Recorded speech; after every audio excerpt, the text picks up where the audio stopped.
হায়, master মশাই, দিন দুনিয়া সব বদলাইতেছে, কিন্তু আমাগো কপালটারে কে বদলাইব?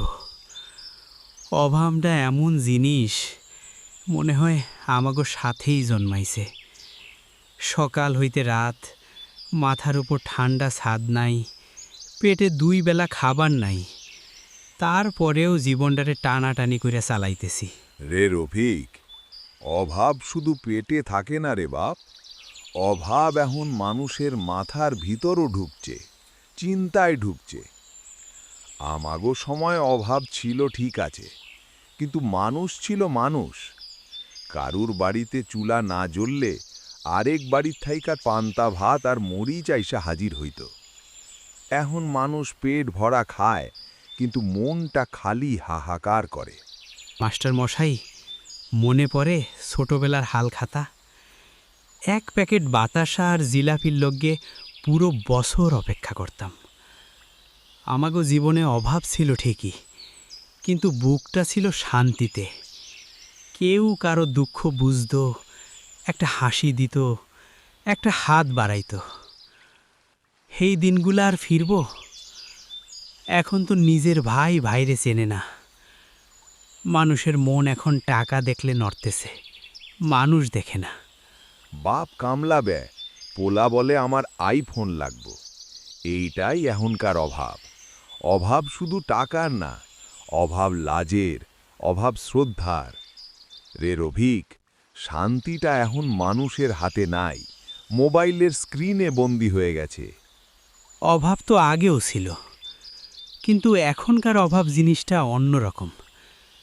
এখন অভাব হইল মনের, অভাব হইল মায়ার।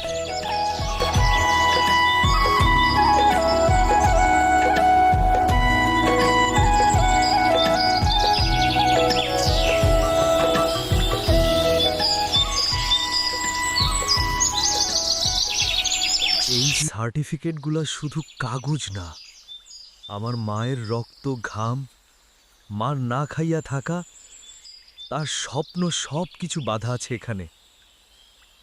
মানুষ কয় সজীব মাস্টার্স পাশ করছে, কিন্তু চাকরি কই? বাজান, মন ছোট করিস না। যার দুঃখ বেশি, আল্লাহ তার পথ আগে খোলে। তুই তো মন্দ কিচ্ছু করস না, সময় লাগবে, ধৈর্য দরকার। একদিন তোর কপাল জ্বলবই। আমি দোয়া করি, তুই যে কষ্ট করছস, আল্লাহ কখনো ফাঁকা ফেরত দিবে না। ওরা জানে না মা, চাকরি পাইতে এদেশে মেধা লাগে না, লাগে টাকার জোর, বড় মানুষের ফোন কল। আমার মেধা এই পাহাড়ের ভিতর চাপা পড়ে থাকে। আজ ইন্টারভিউ গিয়েও বুঝলাম আমার জ্ঞান না, অন্যের সম্পর্ক চাকরি পাইছে। তাই ভাবতেছি মা, এই কাগজগুলা পুড়ায়া একটা রিক্সা চালাইলেও ভালো, কমপক্ষে তোমার ওষুধের টাকা তো উঠবে।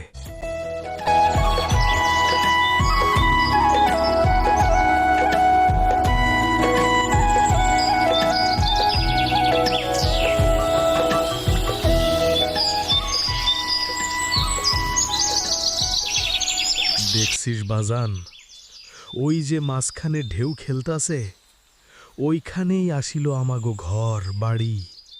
3 পুরুষের মায়া স্মৃতি সব এক রাতে ভাসাইয়া নিল।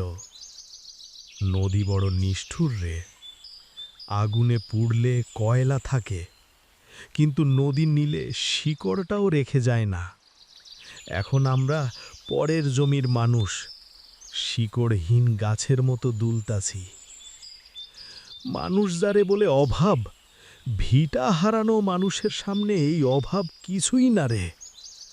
মাটির মায়া, হেই মায়া হারাইছে যারে, সেই জানে আসল দহনটা কেমন লাগে। মামা, তাইলে কি এই অভাব কোনোদিনই শেষ হইব না? আমরা কি চিরদিন এইভাবেই পরের উঠানে থাকুম? মানুষ বলে পরিশ্রম করলে সব পাওয়া যায়, কিন্তু নদী যে সব কিছু গিলে খায়, তার সামনে মানুষ কত ছোট তা এখন বুঝতেছি।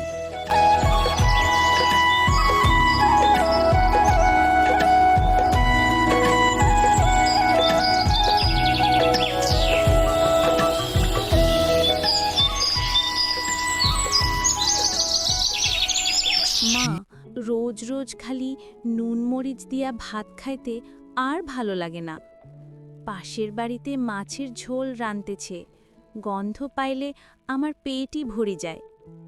স্কুলে সবাই নতুন জামা পরে আসে, আমার জামায় কত তালি, সবাই তাকায়। মারে, এই দুনিয়ায় ধনী গরিব সবাইকে পরীক্ষা দেয়ার লাইগা নামানো হয়। অভাব হইল সেই পরীক্ষা। তোর বাপ শহরে গেছে, যদি আজ কামে পয়সা পাইতে পারে, কাল তোকে বড় মাছ কিনে আনব। মা, আমাদের অভাব কি কোনোদিন শেষ হইব না? তুই মন খারাপ করবি না মা, এই নুন ভাতই তোরে মানুষ হইতে শেখাবে। তুই পড়াশোনা কর, একদিন তুই আমাদের কপাল ঘুরাবি। বড় বড় মানুষ কত কষ্ট থাইকাই বড় হইছে, তুইও হইবি মা।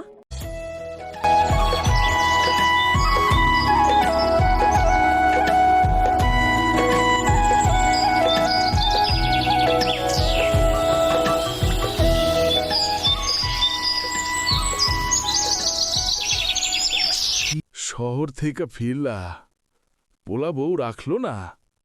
রে ভাই, সোনার শহর ভেবে গেলাম, শেষমেশ বুঝলাম পোলারা বড় চাকরি করে, ফ্ল্যাটে থাকে, কিন্তু বাপের লাইগা সেখানে 1 ফুট জায়গাও নাই। তাদের কাছে আমি অতীতের বোঝা। মানুষের মনটা আজকাল কেমন হয়ে গেছে। আগে বাবা মা ছিল ঘরের মান সম্মান, এখন তারা হইছে বোঝা। আমরা অভাবে থেকেও মা বাপরে মাথায় তাজ করে রাখতাম। এখন টাকা আছে, ঘর আছে, কিন্তু মানুষের ভেতরকার মানুষটা নাই রে ভাই। এখনকার বড় অভাব পেটের না, অভাব হইল বিবেকের, অভাব মানুষের মায়ার। 1 প্লেট ভাতে পেট ভরে, কিন্তু আত্মার ক্ষুধা দামি খাবারেও ভরে না। শেষ বয়সে বুঝলাম অভাব থাইকাই আমরা বেশি সুখে ছিলাম, কারণ তখন মানুষ মানুষরে দিত। এখন সবাই শুধু নিজেরটা দেখে। এখন সব আছে, খালি মায়া নাই।